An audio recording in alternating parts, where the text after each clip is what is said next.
కార్యక్రమాలన్నీ మనందరం అభినందించాల్సిన అవసరం ఉంది. ఈరోజు భారత రాజ్యాంగం యొక్క గణతంత్ర దినోత్సవంగా జరుపుకునేటువంటి శుభ సందర్భం ఇది. 1950లో మన యొక్క లిఖిత భారత రాజ్యాంగం అమల్లోకి వచ్చింది. ప్రపంచంలో ఇంగ్లాండు, అమెరికా, ఫ్రెంచ్ ఇటువంటి ముఖ్యమైనటువంటి దేశాల్లో రాజ్యాంగం సంబంధించినటువంటి ఎన్నో అంశాలు ప్రస్తావనకు వచ్చి కొన్ని చోట్ల రాయబడినటువంటి రాజ్యాంగాలు, కొన్ని చోట్ల రాయకున్నప్పటికీ ఆ యొక్క అలిఖితమైన రాజ్యాంగంతో నడుస్తున్నటువంటి దేశాలు ప్రపంచంలో మనకు కనిపిస్తాయి. 1949 నవంబర్ 26వ తేదీన మన యొక్క పెద్దదైనటువంటి ఒక భారత రాజ్యాంగాన్ని మన దేశంలో రాజ్యాంగ సభ ఆమోదించి 1950 జనవరి 26న అమల్లోకి వచ్చినటువంటి సందర్భంగా మనం గణతంత్ర దినోత్సవాలు దేశమంతటా ఒక జాతీయ పండుగగా మనం జరుపుతుంటాం. విద్యా సంస్థలు లేనటువంటి కారణంగా చాలామంది విద్యార్థులు కనీసం 2 సార్లు, ఒకటి ఆగస్టు 15 స్వాతంత్ర దినోత్సవం, రెండోది ఈరోజు గణతంత్ర దినోత్సవాలు చాలా ముఖ్యమైనటువంటి జాతీయ పండుగలుగా జరుపుకోవాల్సినటువంటిది. కానీ దురదృష్టవశాత్తు ఈ రోజున లక్షలాది మంది విద్యార్థులు ప్రత్యక్షంగా విద్యా సంస్థల్లో ఆ యొక్క 3 రంగుల జెండా, బన్నెల జెండాని ఇవాళ ఎగరవేయటంలో వాళ్ళు భాగస్వాములు కాకపోయారు. ఇటువంటి స్థితిలో జ్ఞాన సరస్వతి ఫౌండేషన్ ఈ రోజున ఈ ఆన్లైన్ కార్యక్రమంలో మనందరినీ భాగస్వాములను చేసి ఈ కార్యక్రమాన్ని నిర్వహిస్తున్నందుకు వారికి ప్రత్యేకమైనటువంటి అభినందనలు తెలియజేస్తున్నాను. మన యొక్క దేశంలో ఒక ప్రధానమైనటువంటి ఒక మార్పు దేశంలో జరిగింది. ఇప్పటి వరకు జనవరి 26వ తేదీ రిపబ్లిక్ డే కార్యక్రమాల్ని ఢిల్లీలో జరుపుకుంటున్నప్పుడు 24వ తేదీ నుంచి 27వ తేదీ వరకు ఒక 4 రోజుల పాటు దేశంలో గణతంత్ర దినోత్సవాల పేరుతో వివిధ కార్యక్రమాల్ని రూపొందిస్తూ వచ్చారు. కానీ ఈ సంవత్సరం నుంచి జనవరి 23 నుండి ఒకరోజు ముందుగా ప్రారంభించి దేశమంతటా గణతంత్ర దినోత్సవాలు జరుపుతున్నారు. జనవరి 23 ఏమిటి విశేషం అంటే నేతాజీ సుభాష్ చంద్రబోస్ యొక్క జయంతి. అంత మాత్రమే కాకుండా మనకి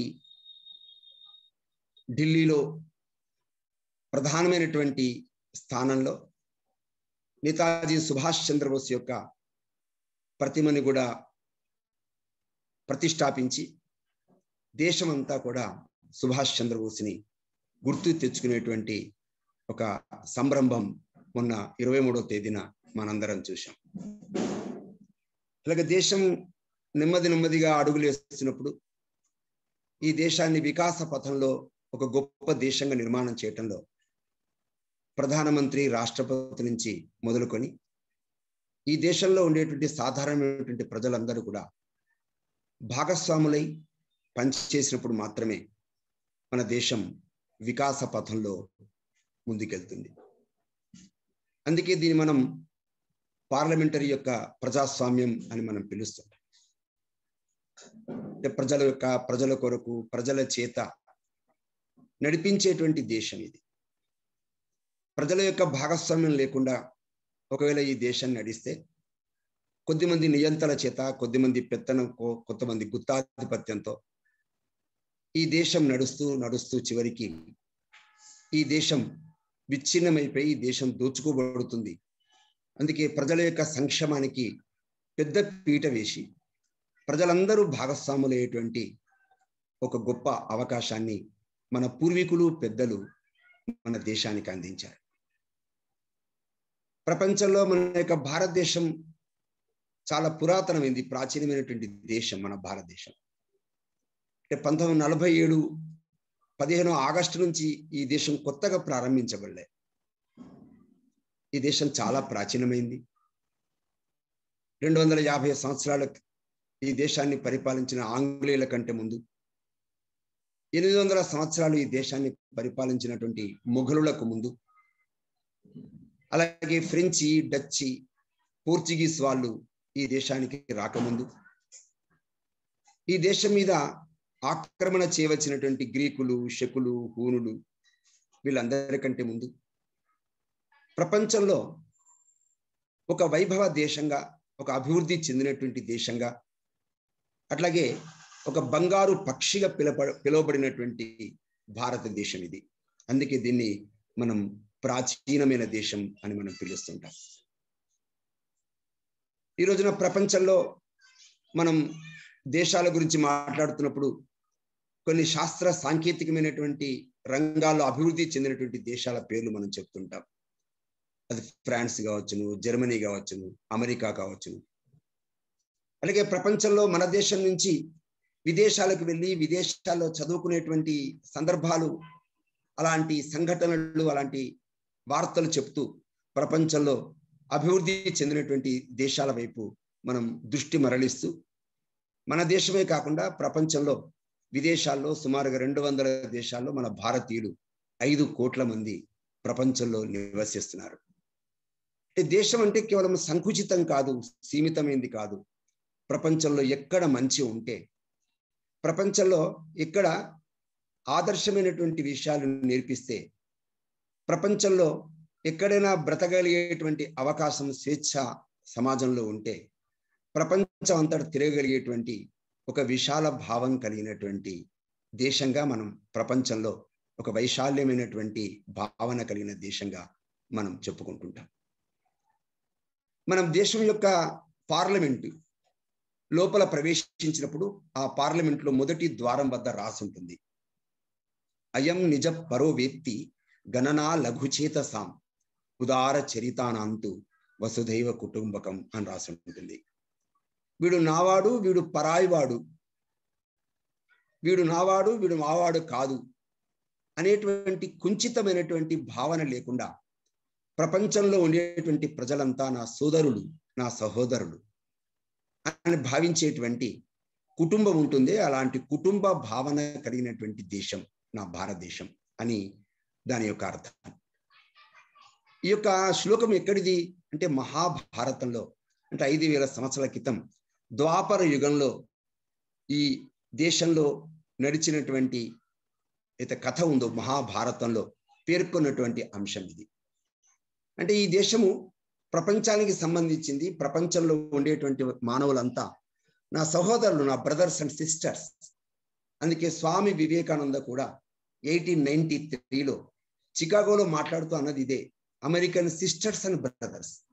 అమెరికాలో ఉండేటువంటి సోదర సోదరిమల్లారా అని పిలిచారంటే దాని అర్థం ఏంటంటే రంగు, భాష, కులము, మతము, ప్రాంతము, భాష, యాస, కులాలు, ఆచారాలు వీటన్నిటికీ అతీతంగా ప్రపంచంలో మనమంతా మానవులం, భగవంతుడి యొక్క బిడ్డలం మనమంతా అని ప్రపంచానికి స్వామి వివేకానంద చెప్పిన అంశం మన అందరికీ తెలుసును.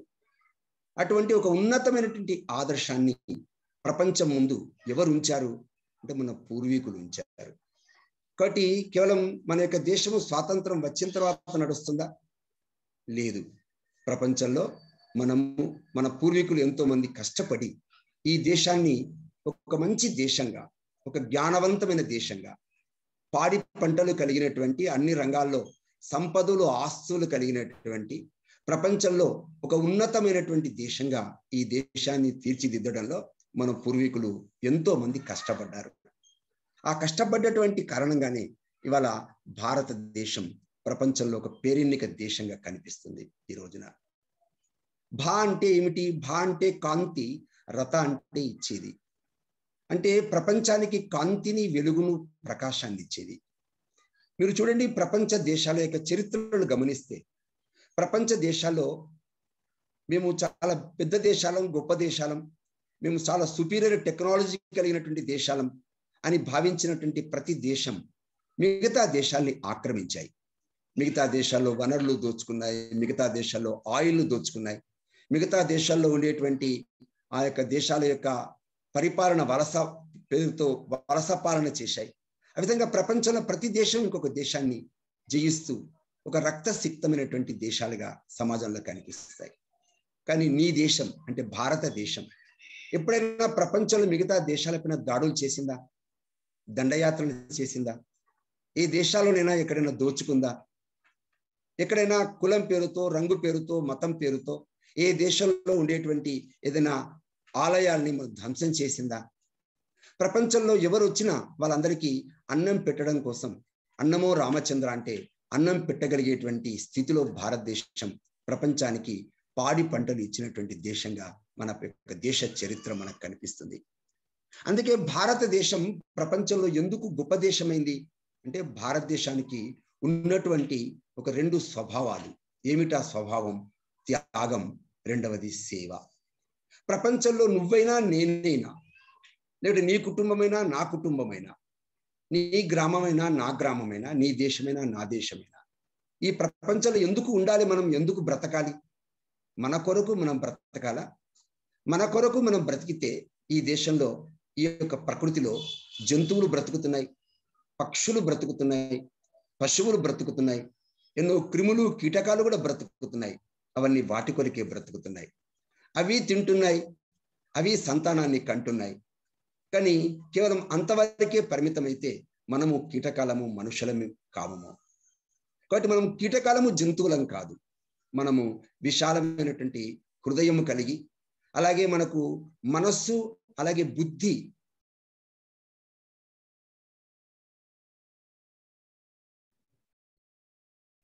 అన్మ్యూట్ చేసుకోండి. మ్యూట్ అయ్యారు.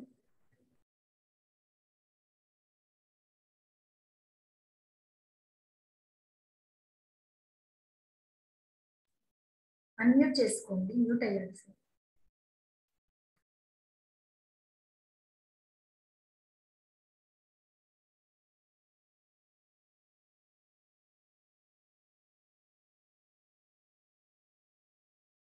వాక్యం మనకి వినిపిస్తుంది. సంగచ్చద్వం సంబదధ్వం సంభో మనాంసి జానతాం అంటే ప్రపంచంలో ఉండేటువంటి ప్రజలారా, వాళ్ళందరినీ మతాల విభజన చేయలేదు. ప్రపంచంలో ఉండేటువంటి ఓ మానవులారా, మనందరూ కూడా ఒకటే పద్ధతిలో, ఒకటే లక్ష్యము వైపు, ఒకటే గమ్యం వైపు ప్రయాణం చేద్దాం.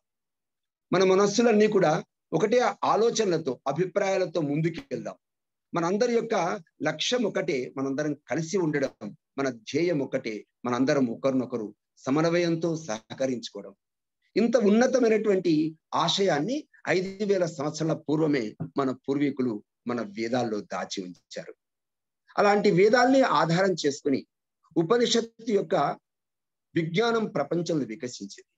అందుకోసమే ఈ దేశం నుంచి ప్రపంచ దేశాలు ఎవరు వెళ్ళినా, ఎవరు తిరిగినా గొప్ప గొప్ప విశేషాలు ప్రపంచానికి అందించారు. ఉదాహరణకి మనకి సిక్కు మతాన్ని ప్రారంభించినటువంటి గురు నానక్ ప్రపంచంలో 18 దేశాలు తిరిగొచ్చారు. 18 దేశాల్లో ఉండేటువంటి పేదలు, దుఃఖితులు, అలాగే అక్కడ ఉండేటువంటి బాధితులు, క్షుద్బాధితులు, అక్కడ ఉండేటువంటి ప్రజలందరినీ అక్కున చేర్చుకున్నారు. ప్రపంచమంతా మనదే అనేటువంటి భావనని వారు వెలుబుచ్చారు.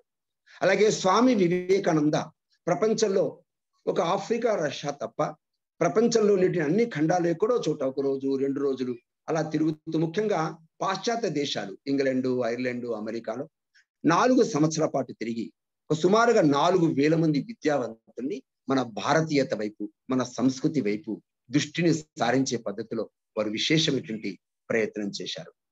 ఈ రకంగా మన యొక్క భారతదేశం యొక్క దేశంలో పుట్టినటువంటి వ్యక్తి ఎవరు అంటే కేవలం నా కొరకు బ్రతికేటువంటి వాడు కాదు, ప్రపంచం కోసం బ్రతకడం కోసం మనము ఈ భూమి మీద జన్మించాం మనమంతా. ఎట్లాగైతే మనం అంటుంటాం, మనము ఒక కుటుంబంలో పుట్టి మన యొక్క వంశం యొక్క పేరు ఎలా నిలబెట్టాలనుకుంటాము, అలాగే ఈ దేశంలో పుట్టి ఈ దేశం యొక్క పేరు నిలబెట్టాలని ఎలా అనుకుంటాము, ప్రపంచం యొక్క పేరు నిలబెట్టడం కోసం మనం భారత భూమిలో జన్మించాం. అంటే ప్రపంచాన్ని కలపగలిగేటువంటిది, ప్రపంచాన్ని సమన్వయం చేయగలిగేటువంటిది, ప్రపంచాన్ని శాంతి మార్గంలో తీసుకుపోగలిగేటువంటి ఒక గొప్ప వ్యక్తి ఈ దేశంలో జన్మించాడు 2000 సంవత్సరాల క్రితం. అతని పేరే బుద్ధుడు. ప్రపంచ దేశాల్లో ఎన్నో చోట్ల ఇప్పటికీ బుద్ధుని యొక్క బోధనలు మనకి వినిపిస్తుంటాయి.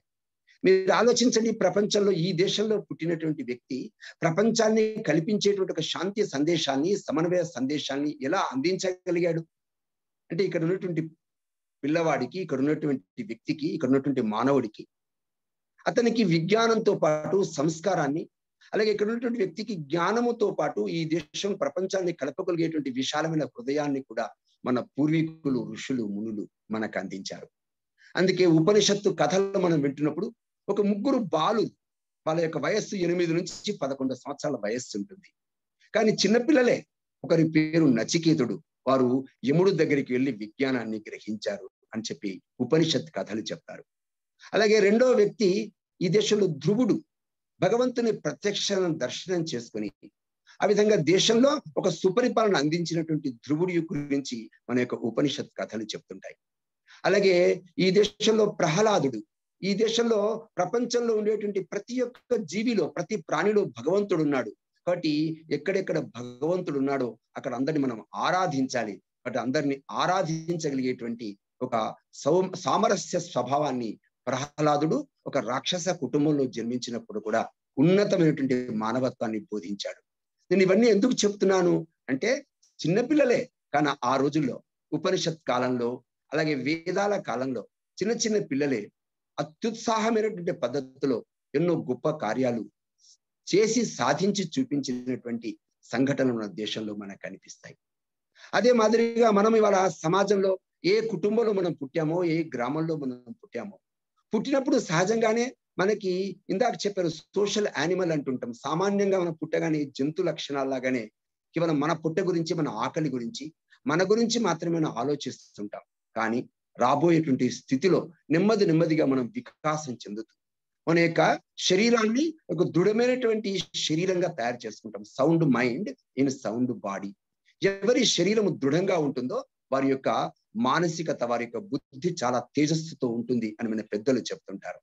అందుకోసమే శరీరముతో పాటు మనస్సును చాలా దృఢపరచుకోవడం, అలాగే ఎక్కడైతే మనస్సు దృఢంగా ఉంటుందో వారి యొక్క బుద్ధి చాలా వేగంగా వికసిస్తుందని చెప్పేసి అంటారు. అందుకే మన బుద్ధితో ప్రపంచంలో ఉండేటువంటి విజ్ఞానాన్ని మనం గ్రహిస్తాము. దాంతోపాటు ప్రపంచాన్ని అందరినీ కూడా ప్రేమించగలిగేటువంటి ఒక ఆత్మీయతని పెంపొందించుకుంటాము. అందుకోసమే మనిషి అంటే ఎవరండి? మనిషి అంటే శరీరము, మనిషి అంటే మనస్సు, మనిషి అంటే బుద్ధి, మనిషి అంటే ఆత్మ. ఈ నాలుగింటి యొక్క వికాసమే అతని యొక్క వ్యక్తిత్వ వికాసము, అతని యొక్క పర్సనాలిటీ డెవలప్మెంట్ అని మనం చెప్తుంటాము. అందుకోసమే మన దేశంలో పుట్టినటువంటి మహనీయులందరూ, గొప్ప వాళ్ళందరూ ప్రపంచంలో ఉన్నతమైనటువంటి వ్యక్తులుగా వికసించి ప్రపంచాన్ని ఆ విధంగా సరైనటువంటి పద్ధతులను నడిపించి చరిత్రను సృష్టించినటువంటి వ్యక్తులే మన దేశంలో మనకి అందరూ మన యొక్క చరిత్రలో మనం చూస్తుంటాం ఈ దేశంలో. అందుకే మొట్టమొదటిసారిగా మన యొక్క అందరి గురువుగా ఎవరిని భావిస్తామంటే వేదవ్యాసుని మనం గురువుగా భావిస్తాం. ఏమండి, మన యొక్క కుటుంబంలో మగవాళ్ళు, ఆడవాళ్ళు, ఈ సమాజంలో ఆడవాళ్ళు, మగవాళ్ళు ఉన్నారు. కానీ ఆడవాళ్ళను ఆడవాళ్ళుగానే చూడము. ఆడవాళ్ళలో మనం అమ్మని చూస్తాము, అక్కని చూస్తాము, చెల్లెని చూస్తాము, భార్యని చూస్తాము.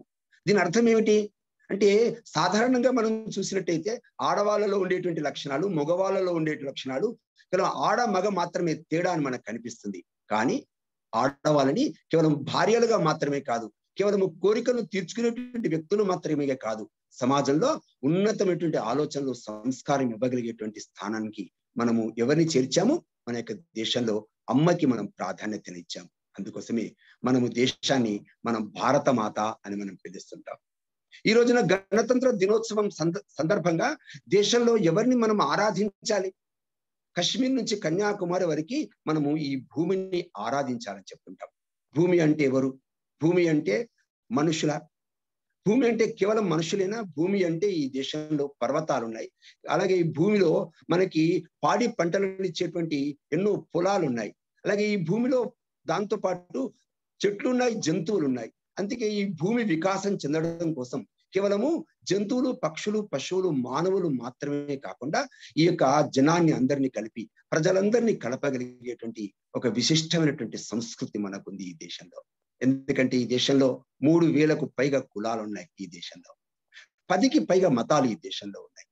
భిన్నమైనటువంటి కులాలు, వాళ్ళ యొక్క ఆచారాలు, పద్ధతులు వేరున్నాయి ఈ దేశంలో.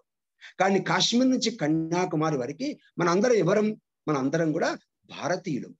భా అంటే చెప్పాను ఇందాక, భా అంటే కాంతినిచ్చేది. దాంతో పాటు అలాగే శకుంతల దుష్యంతుల కుమారుడు భరతుడు, అలాగే రాముని తమ్ముడు భరతుడు, అలాగే జడ భరతుడు. ఈ విధంగా మన యొక్క ఇతిహాసాల్లో కనిపించే ఆ భరతుడి పేరుతో మనము ఈ దేశాన్ని మనం పిలుస్తుంటాం. అందుకే భారతదేశం నిన్నటిది మొన్నటిది కాదు సుమా. ఇది మన పూర్వీకులు ఏర్పరిచి, మన పూర్వీకులు రూపుదిద్ది, అలాగే మన పూర్వీకులు ఉత్తమమైనటువంటి సంస్కారాల్ని ఇచ్చి ప్రపంచంలో ఒక గొప్ప దేశంగా మనకు అందించారు ఈ దేశాన్ని. అందుకోసమే ఈ దేశాన్ని ఎప్పుడు కూడా మనము స్వేచ్ఛా స్వాతంత్రాలతో ఉంచాల్సిన అవసరం ఉంది అనే పద్ధతిలో మనము మన గణతంత్ర దినోత్సవాన్ని మనం జరుపుకుంటాం.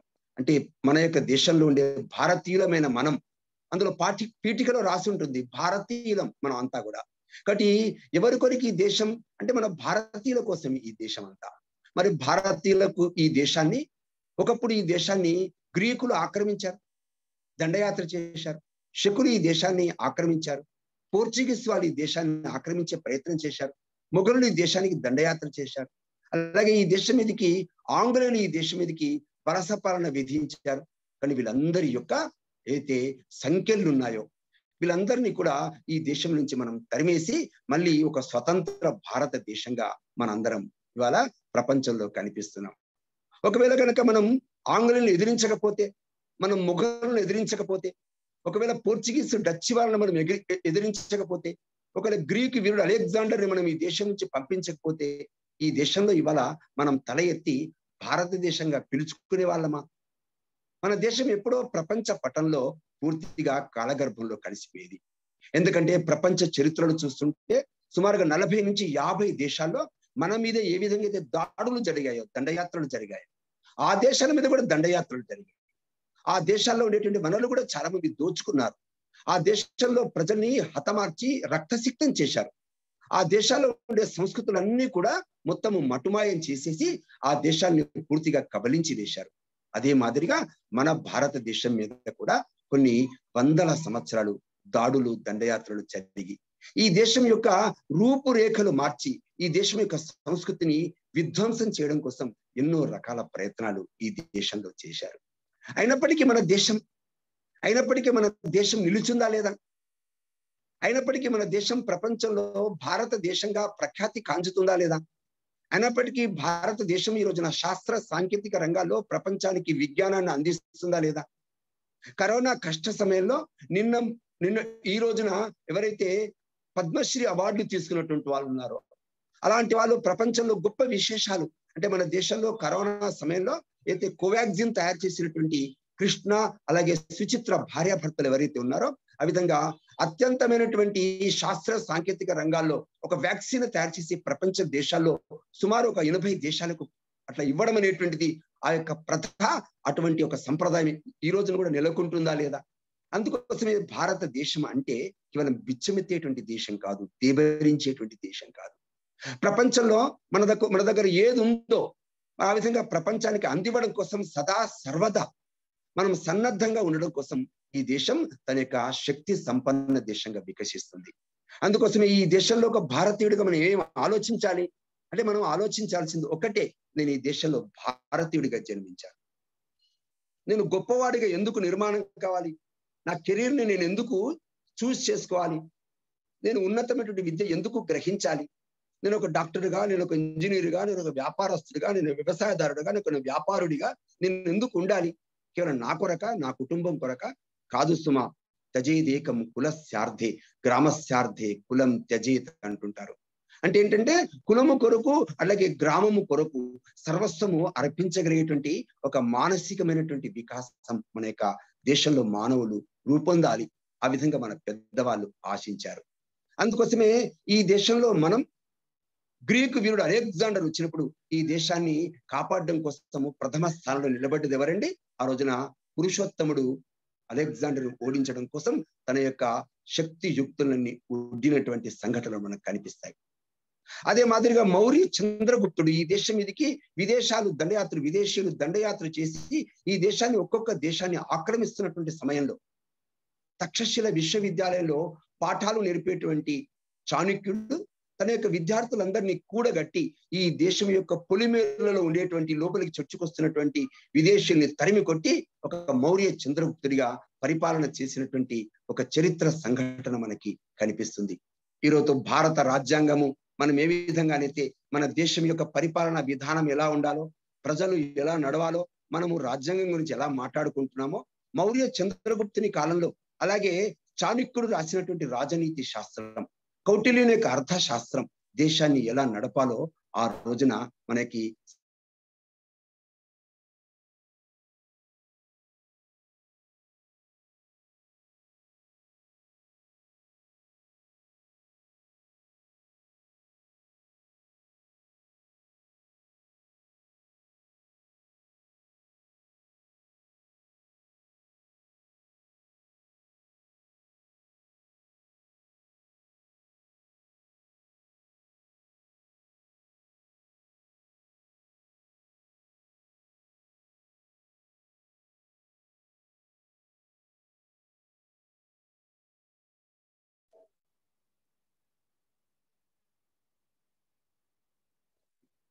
వినిపిస్తుందండి?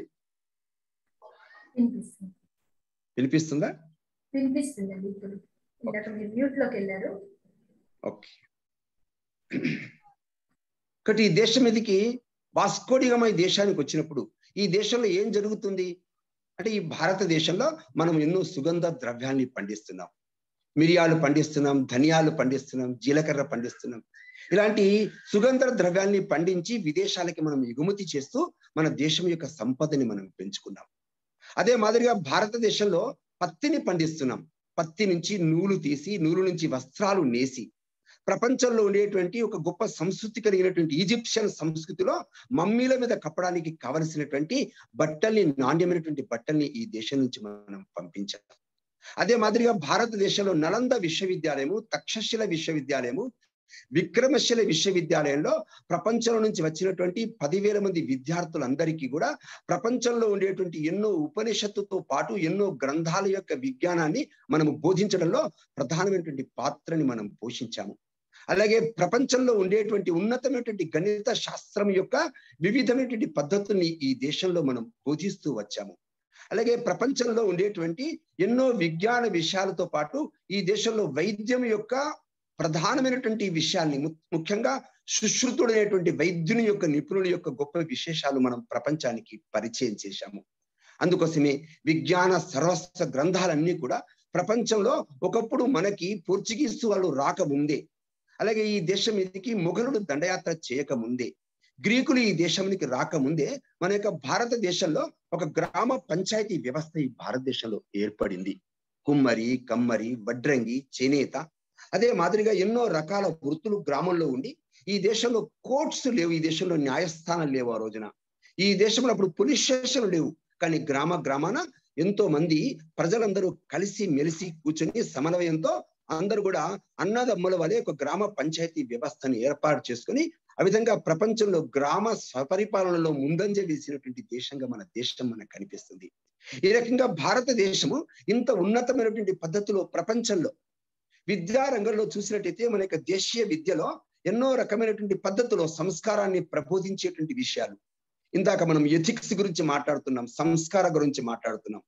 ఇవాళ వస్తున్నటువంటి సోషల్ మీడియాలో లేకుంటే వస్తున్నటువంటి సినిమాలు, టీవీలు, లేకుంటే ఇంకా రకరకాల గురించి మాట్లాడుతున్నప్పుడు పిల్లలు చెడిపోతున్నారని చెప్పేసి అంటున్నామే. అంటే శాస్త్ర సాంకేతిక రంగాల్లో పిల్లవాడు అసలు ఏ విధంగా ఉండాలో ఆ విధంగా ఒక నైతిక సూత్రాన్ని మన ఇళ్లలో, మన కుటుంబాల్లో, మన గ్రామాల్లో నీతుల ద్వారా, పద్యాల ద్వారా, శతకాల ద్వారా, శతక పద్యాల ద్వారా, అలాగే మన ఇళ్లలో అమ్మ, నాన్న, అక్క, చెల్లెల ద్వారా ఈ దేశంలో ప్రతి గ్రామాన బోధించబడింది. అలాగే గ్రామంలో ఉండేటువంటి పండుగలు, బతుకమ్మ కావచ్చును, దసరా కావచ్చును, సంక్రాంతి కావచ్చును, ఆ విధంగా ఎన్నో గ్రామాలలో మనం పండుగల పేరుతో అందరూ కూడా మన యొక్క కులము లేకుంటే రంగు, రకరకాలైనటువంటి వివక్షత భావాలు తొలగి చేసి పక్కన ఆ గ్రామంలో ఉండే వాళ్ళందరం కూడా అన్నదమ్ములుగా ఉండాలనేటువంటి భావనతో ప్రపంచంలో మనం ముందుకు వెళుతూ వచ్చాం. ఇటువంటి భారతదేశంలో మన దేశము ఆ విధంగా బంగారు పక్షిగా పిలువబడింది. ఈ దేశంలో ప్రతి పంటకి ఆ విధంగా నీరు ఉండింది, మన ప్రతి చేతికి ఆ విధంగా పని ఉండగలిగేటువంటి వ్యవస్థను తీర్చిదిద్దాము. కానీ దురదృష్టవశాత్తు ఈ దేశంలో విదేశీయుల యొక్క దండయాత్రల కారణంగా, ఈ యొక్క మొఘలుల యొక్క దండయాత్రల కారణంగా ఈ దేశం ఎన్నో ఒడిదుడుకులకు గురైంది. ఈ దేశం అటువంటి సమయంలో ఈ దేశంలో ఎంతో మంది గొప్ప వీరులు ఉద్భవించారు. రాణా ప్రతాపు, ఛత్రపతి శివాజీ లాంటి వ్యక్తులు ఈ దేశంలో ఉండేటువంటి మొఘలులను బయటికి తరిమించడం కోసం గాను ఈ యొక్క దేశంలో ఉండేటువంటి సాధారణ ప్రజలందరినీ కూడా భాగస్వాములను చేశారు. ఛత్రపతి శివాజీ ఈ దేశంలో ఉండేటువంటి మొఘలుని, తురుష్కులను బయటికి పంపించడమే కాకుండా ఒక ఉన్నతమైనటువంటి రాజ్యాంగ వ్యవస్థను వారు నిర్మాణం చేశారు. 8 మందితో వారు ఒక మంత్రి మండలిని నియమించారు. అలాగే మన దేశీయమైనటువంటి నాణాలని వారు ముద్రించారు. అలాగే నౌకాయానాన్ని వారు పెంపొందించారు. మన యొక్క సముద్ర ప్రాంతంలో ఉండేటువంటి సముద్ర దుర్గాల్ని వారు కట్టారు. అలాగే ఈ దేశంలో ఉండేటువంటి వ్యవసాయదారులు ఎటువంటి పంటలు వేసుకోవాలో అలాంటి పంట మార్పిడికి సంబంధించిన విషయాలు వారు చెప్పారు. అలాగే ఈ దేశంలో ఉండేటువంటి ప్రజలపైన ఎటువంటి పన్ను భారము లేకుండా వారందరూ కూడా సునాయాసంగా సమాజంలో వాళ్ళ కార్యక్రమాలు చేసేటువంటి పద్ధతిలో ఒక సుపరిపాలన, స్వరాజ్య పాలనని వారు మనకు అందించారు. అందుకోసమే ఒక పక్కన దేశంలో విదేశీయులు వచ్చినప్పుడు తన్ని తరిమేస్తూనే ఇంకొక పక్కన సుపరిపాలన పద్ధతిని భారతదేశంలో వాళ్ళు అవలంబింపజేశారు. ఆ తర్వాత దేశానికి ఈస్ట్ ఇండియా కంపెనీ పేరుతో వచ్చినటువంటి సమయంలో 1757 1757 ఆ సమయంలో ఈ దేశంలో సిరాజుద్దౌలా అనేటువంటి ఒక వ్యక్తి బెంగాల్ నవాబుగా ఉంటున్నప్పుడు ఈ దేశము చాలా సుభిక్షంగా అప్పటికి ఉండింది. కానీ ఈ దేశంలో కొద్ది మంది యొక్క వంచన కారణంగా, మోసము కారణంగా ఈ దేశముని రాబర్ట్ క్లైవ్ యొక్క నేతృత్వంలో బ్రిటిష్ వాళ్ళు ఈ దేశాన్ని ఆక్రమించారు. వర్తకం పేరుతో ఈ దేశంలో వాళ్ళు సామ్రాజ్యం యొక్క విస్తరణని పెంచుకున్నారు. దాని కారణంగా ఈ దేశంలో రైతులు చాలా ఇబ్బందులు పడ్డారు. మన స్థానియ భాషలు, సంస్కృతులు దెబ్బతిన్నాయి. చాలా మంది ఆడవాళ్ళు అత్యాచారాలకు గురయ్యారు. మన యొక్క భాషలు, సంస్కృతులు అన్ని కూడా నీలమట్టి చేయడం కోసం ప్రయత్నం చేశారు. ఈ దేశంలో చేనేత కార్మికుల యొక్క చేతి వేలు నరికేశారు.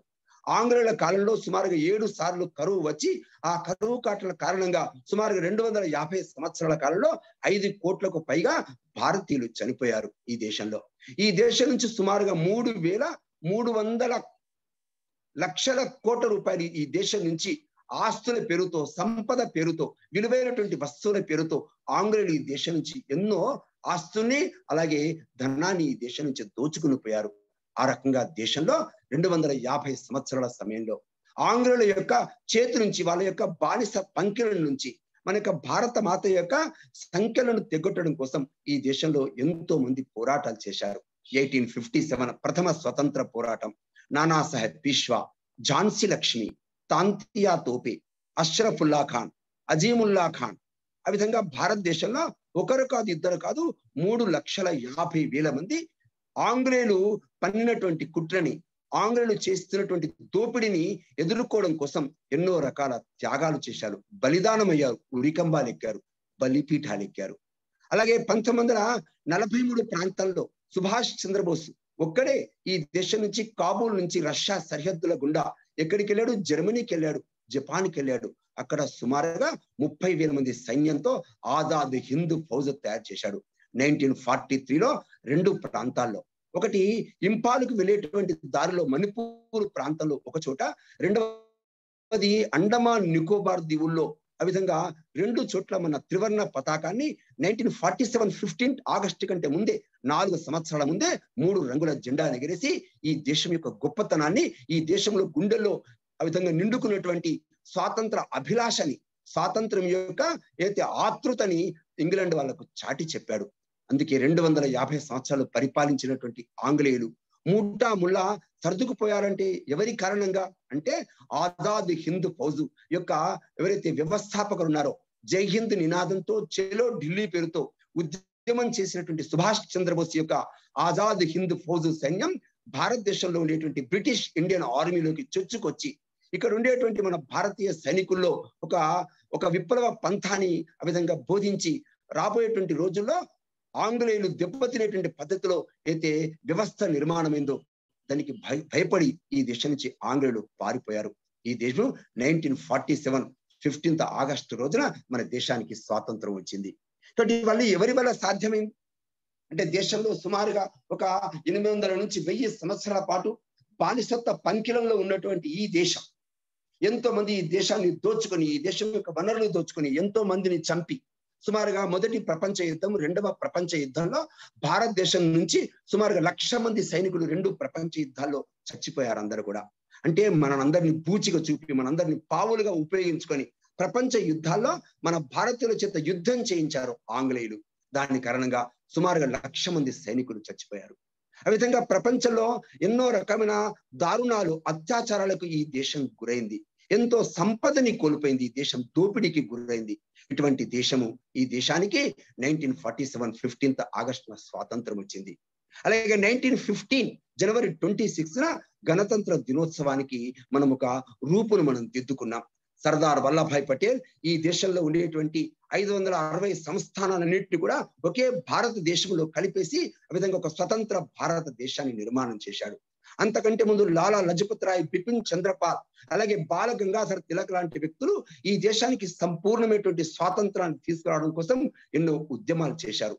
భగత్ సింగ్, అలాగే ఈ దేశంలో సుఖదేవ్, గురుదేవ్ లాంటి నవ యువతి యువకులు ఈ దేశం కోసం పోరాటం చేశారు, బలిదానం అయ్యారు వాళ్ళందరూ కూడా.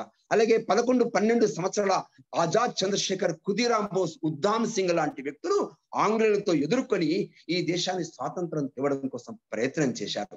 ఈ దేశంలో ఎంతో మంది మహిళలు, యువతి యువకులు వయస్సుతో, కులముతో సంబంధం లేకుండా, గ్రామము నగరంతో సంబంధం లేకుండా అలాగే వందలాది మంది కశ్మీర్ నుంచి కన్యాకుమారి వరకు, దక్షిణ భారతదేశము, ఉత్తర భారతదేశం యొక్క తేడా లేకుండా అన్ని చోట్ల ఒక విప్లవ పంథాతో ఈ దేశాన్ని సర్వస్వతంత్ర దేశంగా, ఒక సంపూర్ణమైనటువంటి స్వరాజ్యాన్ని సాధించేటువంటి దిశలో ఈ దేశంలో ఒక పెద్ద ప్రయత్నం జరిగింది. దాని కారణంగా ఈ రోజున మనందరం స్వేచ్ఛ స్వాతంత్రాలతో మనం మలగలుగుతున్నాం, మనం ఊపిరి పీల్చుకోగలుగుతున్నాం. ఇప్పటికీ మన భారతదేశం యొక్క సరిహద్దులు మనం కనుక చూసినట్టయితే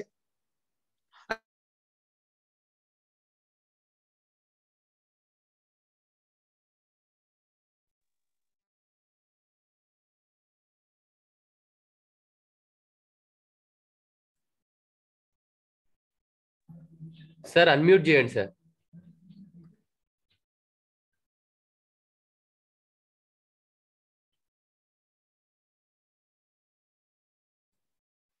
లక్షల మంది అంటే 25 లక్షల మందికి వాళ్ళకి భార్యలు ఉన్నారు, తల్లులు ఉన్నారు, పిల్లలు ఉన్నారు, వాళ్ళ కుటుంబ సభ్యులు ఉన్నారు.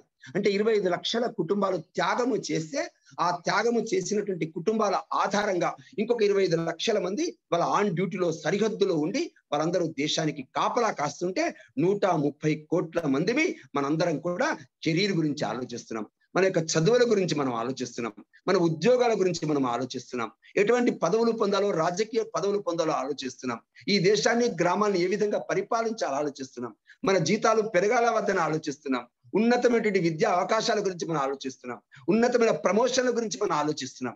ఒకవేళ 25 లక్షల మంది ఈ దేశం యొక్క సరిహద్దులు లేకపోతే, వాళ్ళు ఈ దేశాన్ని కాపాడకపోతే మనకి ఆ ఉద్యోగాలు ఉండేవా, మన కుటుంబాలు ఉండేవా, మనందరం భద్రతతో జీవించే వాళ్ళమా? ఒకసారి ఆలోచించండి. అందుకే ఆజాదీ కా అమృతోత్సవం అనేటువంటి పేరుతో ఎందుకు మన కార్యక్రమాలు జరుపుకుంటున్నాం అంటే, ఈ దేశానికి స్వాతంత్రం రాకముందు లక్షలాది మంది చేసినటువంటి బలిదానాలు, స్వాతంత్రం వచ్చిన తర్వాత కూడా ఈ రోజున కూడా మన సరిహద్దులో 25 లక్షల మంది ఈ దేశం కోసం చేస్తున్నటువంటి బలిదానాలు, వాళ్ళ యొక్క త్యాగము కారణంగా మనందరం భద్రతతో జీవిస్తున్నాం. అందుకే వాళ్ళందరినీ గుర్తు తెచ్చుకోండి. మరుగున పడుతున్నటువంటి ఎవరైతే కుటుంబాలు ఉన్నాయో, వాళ్ళ జీవితాలు ఉన్నాయో, వాళ్ళ చరిత్రలు ఉన్నాయో వాళ్ళందరినీ కూడా ఒక్కసారి గుర్తు తెచ్చుకొని మనము ముందుకు వెళ్ళడం ముందే ఈ ఆజాదీ కా అమృతోత్సవం యొక్క ముఖ్యమైనటువంటి ధ్యేయంగా, లక్ష్యంగా మనకు కనిపిస్తుంది. అందుకే మనం వేసేటువంటి ప్రతి అడుగు, నేను పేదవాడినా, లేకుంటే ధనికున్నా, లేకుంటే ఉద్యోగం చేస్తున్నానా, నేను వర్తకున్నా, వ్యాపారినా, కానీ నాకు కాంట్రిబ్యూషన్ ఈ దేశం కోసం ఏముంది? కేవలం నా కుటుంబాన్ని పెంచి పోషించడం కోసమే కాదు, ఎటువంటి అవినీతికి ఆస్కారం లేకుండా, ఎవరి యొక్క మనస్సుని గాయపరచకుండా, ఏ కులము పేరుతో ఇతరులను వివక్షతతో చూడకుండా, ఈ దేశంలో ఉండేటువంటి ప్రజలందరినీ ప్రేమించగలిగేటువంటి ఒక సమరసత కలిగినటువంటి దిశలో ఈ దేశాన్ని నడపడం ఉందే ఇది చాలా ముఖ్యమైనటువంటి విషయము. అందుకే ఒక నిజమైన భారతీయుడిగా మనం సమాజంలో ఉండాల్సినటువంటి అవసరం ఉంది. అందుకే ఈ 75 సంవత్సరాల ఈ కాలఖండంలో మన పూర్వీకులందరినీ గుర్తు తెచ్చుకునేటువంటి ఈ ఆజాదీ కా అమృతోత్సవం అనేటువంటి పేరుతోని మన పూర్వీకుల యొక్క బలిదానాలు, మన ఋషులు మునులు మనకు అందించినటువంటి సంస్కారాలు, అలాగే వేదాలు మనకు అందించినటువంటి దిశ, మన యొక్క మార్గదర్శనం ఆధారంగా ఒక గొప్ప దేశంగా ఈ దేశాన్ని మనం తీర్చిదిద్దాలి. అందుకే రాబోయే శతాబ్దం ఎవరిది? రాబోయే శతాబ్దం భారతీయులది. ఎందుకోసం అంటే ఈ దేశంలో చిన్న చిన్న పిల్లలు ఉన్నారే, వాళ్ళ సంఖ్య ఎంత ఉంటుంది భారతదేశంలో? మన దేశంలో వాళ్ళ యొక్క సంఖ్య సుమారుగా 20 కోట్ల మంది ఉన్నారు. యువతి యువకుల సంఖ్య ఎంత ఉంటుంది? 50 కోట్ల మంది ఉన్నారు. మీరు ఆలోచించండి, అమెరికా యొక్క జనసంఖ్య ఎంత? కేవలం 30 నుంచి 40 కోట్లు మాత్రమే. అలాగే ప్రపంచంలో చైనా యొక్క జనాభా సుమారుగా 150 కోట్లు దాటుంది. కానీ ఎక్కువ మంది ముసలి వాళ్ళు ఉన్నటువంటి దేశంగా ప్రపంచంలో ఆ దేశం గురించి చెప్తుంటారు. కానీ ఎక్కువ మంది యువకులు ఉన్నటువంటి దేశం మన యొక్క భారతదేశం. ఇటువంటి భారతదేశము రాబోయే రోజుల్లో ఒక సుందరమైనటువంటి దేశంగా, ప్రపంచాన్నింటినీ కూడా ఆలింగనం చేసుకొని ప్రపంచానికి ఖ్యాతిని గడింపజేసేటువంటి దేశంగా, అన్ని రంగాల్లో అభివృద్ధి చెందినటువంటి దేశంగా మన దేశం తీర్చిదిద్దబడాలంటే మనందరం శ్రమించాలి, మనందరం కష్టపడాలి. నేను నా కొరకు కాదు, ప్రపంచం కొరకు నేను జీవిస్తాను. కాబట్టి భారత సంక్షేమమే ప్రపంచ సంక్షేమము. భారత్ బ్రతికితేనే ప్రపంచం బ్రతుకుతుంది. అందుకోసమే ఆ దిశలో మనం ఈ అమృతోత్సవాల ఆధారంగా ఈ రోజున మనకి జ్ఞాన సరస్వతి ఫౌండేషన్, అంటే సరస్వతి అంటే మనకి జ్ఞానాన్ని ఇచ్చేటువంటి సరస్వతి, మన యొక్క నాలుక నుండి ఆ విధంగా మన యొక్క బుద్ధి నుంచి మన యొక్క జ్ఞానాన్ని ధారగా ప్రవహింపచేసి విజ్ఞానాన్ని గడించి ప్రపంచానికి అందించేటువంటి ఒక ఉన్నతమైనటువంటి వ్యక్తిత్వాన్ని మనం తీర్చిదిద్దుకొని మనం త్యాగము సేవ అనేటువంటి 2 గుణాలతో, స్వభావాలతో గొప్పవాళ్ళుగా అవుతూ వికాసం చెందుతూ ప్రపంచానికి ఆ విధంగా నేతృత్వం వహించేటువంటి నవీనమైనటువంటి ఒక కొత్త భారతదేశాన్ని, కొత్త భారత శతాబ్దాన్ని మనం నిర్మాణం చేసి ముందుకెళ్దామని చెప్పేసి ఆశిస్తూ నాకు అవకాశం ఇచ్చినటువంటి జ్ఞాన సరస్వతి ఫౌండేషన్ వారికి ప్రత్యేకంగా ధన్యవాదాలు చెప్తూ నా ప్రసంగాన్ని ఇంతటితో నేను విరమిస్తున్నాను. జై హింద్, జై భారత్. చాలా ధన్యవాదాలు సార్. విజ్ఞాన గని అయిన మీరు ఇన్ని కొత్త విషయాలు మాతో పంచుకోవడం మాకు చాలా ఆనందంగా ఉంది. ఇప్పుడు మన జ్ఞాన సరస్వతి ఫౌండేషన్ ఇంకో గానకోకిల అయిన దీప సంఘటనం ఒక యజ్ఞం అనే పాటతో మన ముందుకు రాబోతుంది.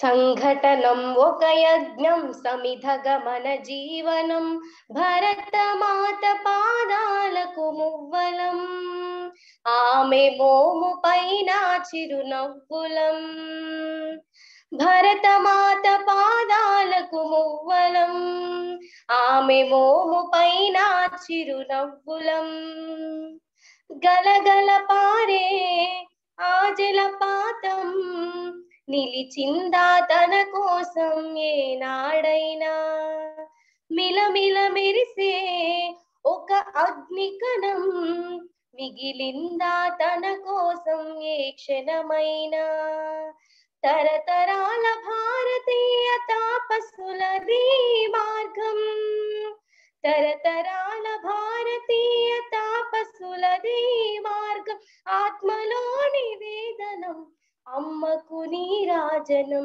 సంఘటనం ఒక యజ్ఞం, సమిధగమన జీవనం, భరతమాత పాదాలకు మువ్వలం, ఆమె మోము పైన చిరునవ్వులం, భూమి పొరలలో పురుడును పోసే రైతు రాసాడా తన పేరును ఏనాడైనా, ఆ జన్మాంతం సేవలు చేసే తల్లి అడిగిందా ఆనవాళ్ళు ఏనాడైనా, అనామికత సందేశం హైంద్రవ జీవన సారం, అనామికత సందేశం హైంద్రవ జీవన సారం, జనని జన్మ కారణం జన్మభూమి దీరుణం, సంఘటనం ఒక యజ్ఞం, సమిధగమన జీవనం, భరతమాత పాదాలకు మువ్వలం, ఆమె మోము పైన చిరునవ్వులం, మమతల సిరులై తన్మయ జరులై మనం సాగాలి సమరమ్మున సాగిన శరమై, కోవెల గంటై కోటి ఆశల పంటై మనం రోగాలి జనపదాల గుండెల స్వరమై కర్మ ఫలం ఆశించని ధర్మ వీరులం మనం కర్మ ఫలం ఆశించని ధర్మ వీరులం మనం జయ జయ హే మాతరం జయం జయం భారతం సంఘటనం ఒక యజ్ఞం సమిధగ మన జీవనం భరతమాత పాదాలకు మువ్వలం ఆమె మోము పైన చిరునవ్వులం భరతమాత పాదాలకు మువ్వలం ఆమె మోము పైన చిరునవ్వులం. Thank you. ధన్యవాదాలు దీపక్క, చాలా చక్కగా కోకిలలాగా పాడారు. మీ పాట చాలా అందంగా ఉంది. అక్క రక్షితక్క, మనకెప్పుడు జిఎస్ఎఫ్ ఇక్కడ కాంపిటీషన్స్ పెడుతుండే, కానీ ఏం చేద్దాం, ఈసారి కోవిడ్ వచ్చేసి మొత్తం ప్లాన్ చెడగొట్టేసింది కదా. లేదు వెంకట్, మన మనసులో సంకల్పం గట్టిగా ఉంటే ఏదన్నా అవుతుంది. మన కోవిడ్ ఉన్నా కూడా మనం మన జ్ఞాన సరస్వతి ఫౌండేషన్ ప్రభుత్వ పాఠశాలలోని పిల్లలకి ఆన్లైన్ లో కాంపిటీషన్స్ నిర్వహించారు. ఇంకా ఇప్పుడు స్కూల్ స్టార్ట్ అయిన తర్వాత కూడా మళ్ళీ ఇంకా ఎక్కువ ప్రభుత్వ పాఠశాలల్ని తీసుకొని ఆ పిల్లలకి మళ్ళీ మన ఇంకొకసారి పోటీలు నిర్వహిస్తారు. అవునా అక్క? పార్టిసిపేట్ చేయొచ్చా? నేనంటే డిగ్రీ, నాకు రాదు, నువ్వు చెయ్యొచ్చు. ఇంకా సరే, ఇప్పుడు నెక్స్ట్ ఇంకా విద్యార్థులు సందేశాలు ఇవ్వడానికి రెడీగా ఉన్నారు. అవునా? ఇప్పుడు మన సల్మా అక్క గారు తమ సందేశాన్ని ఇవ్వడానికి మన ముందుకు వచ్చేస్తున్నారు. Okay.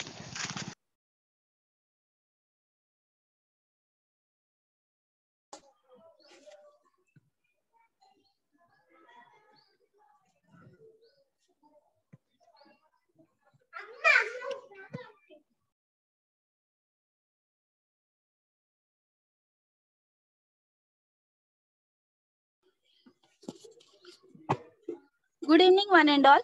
My name is Salma. I am from 2017 batch of Lakshyam. Now I am studying BTech third year in Aurora Scientific Technology.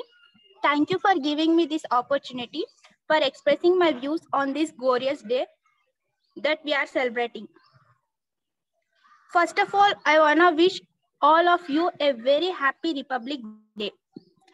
We celebrate Republic Day every year to remember the day when the Constitution of India came into effect after a very long freedom struggle. Every year, the most important parade held at Rajput in New Delhi, which shows Indian rich cultural heritage. This parade conducted by only the military officer. This parade is presided over by the President of India. As we all know that Dr. B.R. Ambedkar, the father of Indian Constitution, was an generalist economics.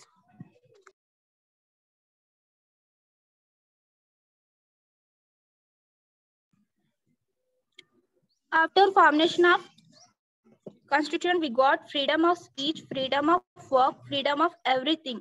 We have got the chance to move freely around the country, and we couldn't thank enough for Baba Saheb Ambedkar for this. He was the greatest man of all time. Now, a small message for all youth. Keep educating yourself and focus on your studies and find learning opportunities. Don't follow people negativity. Many young people using alcohol, drugs, or other substance like cigarette is just part of growing up. Nowadays, teenagers are wasting time on social media like WhatsApp, Snapchat, Insta. If it is affecting our personal growth, mental health, and peace, the youth plays a great role in nation building. It has the power to help a country develop and move towards progress. The youth of a country determine the future of a nation. So never give up on your dreams. You can achieve anything you want in life. Youth can change the world. So let's change this world. With these few words, I would like to conclude my speech. Have a great Republic Day. Thank you.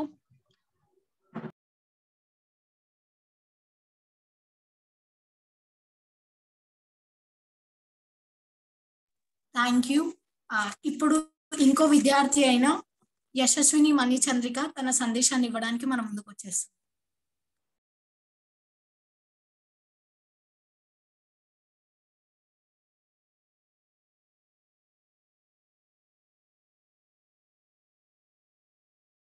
Yashaswini మణిచంద్రిక.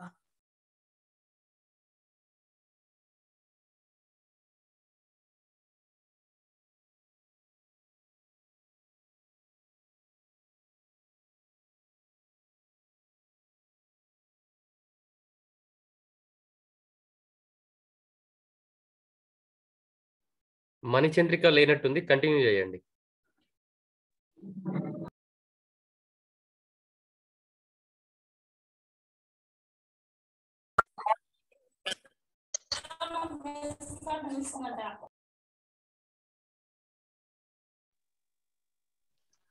Continue చేయండి. ఏమో లేదు. ఇప్పుడు కుటీర్లో ఉన్న వాళ్ళు భారత్ మాత ఆరతిని కొనసాగిస్తారు. ఇప్పుడు Pramoda madam వందన సమర్పణ చేస్తారు. మణిచంద్రిక లేనట్టుంది, కంటిన్యూ చేయండి. Okay, thank you. భారతమాత విగ్రహావిష్కరణ ప్రథమ వార్షికోత్సవానికి సందర్భంగా కార్యక్రమానికి విచ్చేసినటువంటి అతిథులకి ఆన్లైన్ మాధ్యమం ద్వారా కార్యక్రమాన్ని వీక్షిస్తున్న ప్రతి ఒక్కరికి జ్ఞాన సరస్వతి ఫౌండేషన్ తరఫున ప్రత్యేక ధన్యవాదాలు. ఇక్కడ మనకి వచ్చినటువంటి వక్తలు చాలా గొప్పగా సందేశాలు అందించారు. ముఖ్యంగా అబ్దుల్ కలాం జీ గారు మహోన్నతమైనటువంటి భారతదేశాన్ని మన కళ్ళ ముందే ఆయన వాకుల ద్వారా ఆవిష్కరించారు.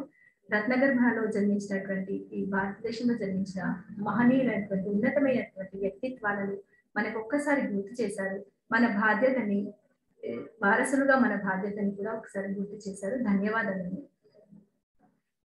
అదుగు వర్షిణి మేడం గారు బాల బాలికలకి ఇద్దరికి కూడా వాళ్ళ బాధ్యతని గుర్తు చేసి ఎడ్యుకేషన్ యొక్క ఇంపార్టెన్స్ ని గుర్తు చేశారు. ధన్యవాదాలు మేడం. ప్రతిరోజు కూడా స్వచ్ఛ కుటీర్ పేరుతో సాధనా కుటీర్ని సుందరంగా మలిచినటువంటి జ్ఞాన సరస్వతి వాలంటీర్స్ టీమ్ కి ప్రత్యేకమైనటువంటి ధన్యవాదాలు తెలుపుతుంది జ్ఞాన సరస్వతి ఫౌండేషన్. ఈ కార్యక్రమాన్ని దిగ్విజయంగా పూర్తి చేసినటువంటి మా జిఎస్ఎఫ్ స్టార్ యాంకర్స్ కి హృదయపూర్వకమైనటువంటి ఆశీస్సులు. ఈ వర్చువల్ ప్రోగ్రామ్ కి ఏ విధమైనటువంటి ఆటంకాలు లేకుండా సజావుగా పూర్తి చేయడానికి సహకరించి టెక్నికల్ సపోర్ట్ అందించినటువంటి Shri Narayana global high school founder and director, mentor and spiritual guide Shri Ramireddy గారికి జ్ఞాన సరస్వతి ఫౌండేషన్ తరఫున హృదయపూర్వకమైనటువంటి ధన్యవాదాలు. మన టెక్నికల్ టీమ్ ఇన్ఛార్జ్ సంపత్ కూడా ప్రత్యేకమైనటువంటి అభినందనలు. జ్ఞాన సరస్వతి ఫౌండేషన్ సపోర్టర్స్ కి, వెల్ విషర్స్ కి, టీచర్స్ కి, జ్ఞాన సరస్వతి ఫ్యాకల్టీ మెంబర్స్ కి, సాధనా కుటీర్లో సాధకులకి ప్రత్యేకంగా ప్రతి ఒక్కరికి పేరు పేరున ధన్యవాదాలు తెలుపుతూ కార్యక్రమంలో చివరి అంశాన్ని కొనసాగించవలసిందిగా జిఎస్ఎఫ్ స్టార్ యాంకర్స్ ని ఆహ్వానిస్తున్నాను.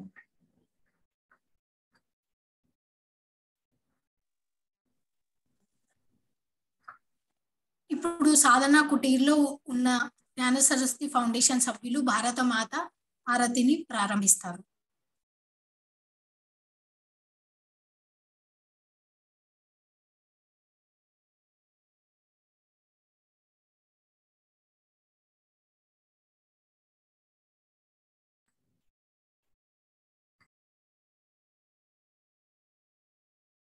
भारत माता, ओम जय भारत माता, मैया जय भारत माता।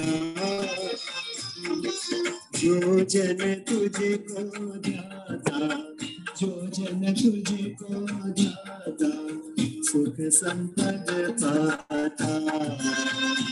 ओम जय भारत माता, ओम जय भारत माता। ऋषि मुनियों ने तेरी महिमा है गाई, मैया महिमा है गाई। रिद्धि सिद्धि वरदायक, रिद्धि सिद्धि वरदायक, प्रभु का प्रगटाई। ओम जय भारत माता, ओम जय भारत माता। हरि हरि ब्रह्मा तेरे आंगन में प्रगटे, मैया आंगन में प्रगटे। असुरों को सहारा, असुरों को सहारा, सबके कष्ट मिटे। ओम जय भारत माता, ओम जय भारत माता। राम कृष्ण और शंकर सुत बनते तेरे, मैया सुत बनते तेरे। महावीर बुध नानक, महावीर बुध नानक, गुण गाते तेरे। ओम जय भारत माता, ओम जय भारत माता। हिंदू जन सब मिलकर यह संकल्प करे, यह संकल्प करे। समाज में समरसता, समाज में समरसता, प्रेम प्रवाह बढ़े। ओम जय भारत माता, ओम जय भारत माता।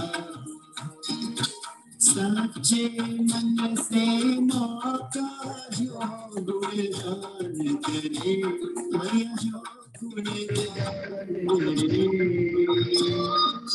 मन वांछित फल पाए, मन वांछित फल पाए, जीवन सफल बने। ओम जय माता, ओम जय भारत माता, ओम जय भारत माता। मैया जय भारत माता। जो जन तुझे को ध्याता, जो जन तुझे को ध्याता, सुख संपद पाता।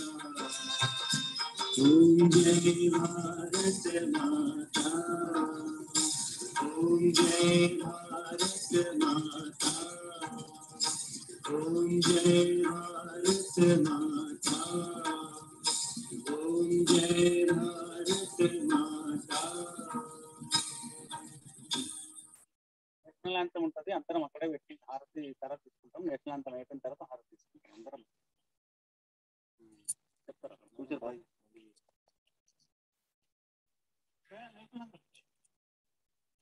వాళ్ళు చెప్పండి, వాళ్ళే చెప్పండి, వాళ్ళే పెట్టినా.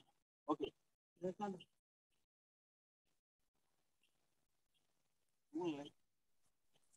जय बोलो भारत माता की जय।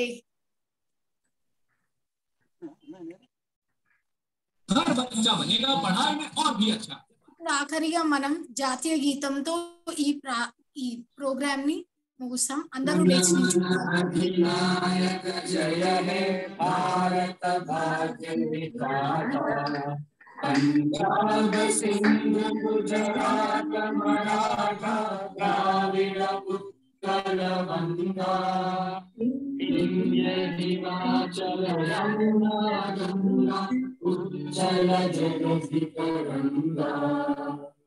तब शुभ नामे जागे, तब शुभ आशीष मांगे, गाहे तब जय गाथा। जन गण मंगल दायक जय हे भारत भाग्य विधाता। जय हे जय हे जय हे जय जय जय जय हे।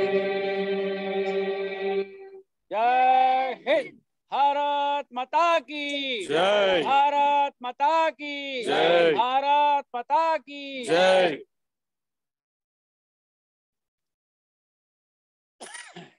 ఒక్కొక్కరు వెళ్ళి కొన్ని లైవ్ ఉంటుంది కొద్దిసేపు అంటే అయిపోయిన వరకు పూలు అట్లా చల్లి స్టార్ట్ చేస్తారు.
भारत माता की जय, भारत माता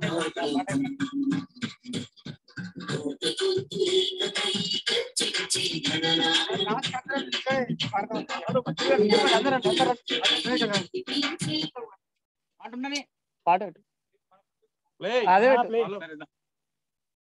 ఇది ఎక్కడ నుంచి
बोलो भारत माता की, भारत माता की, भारत माता की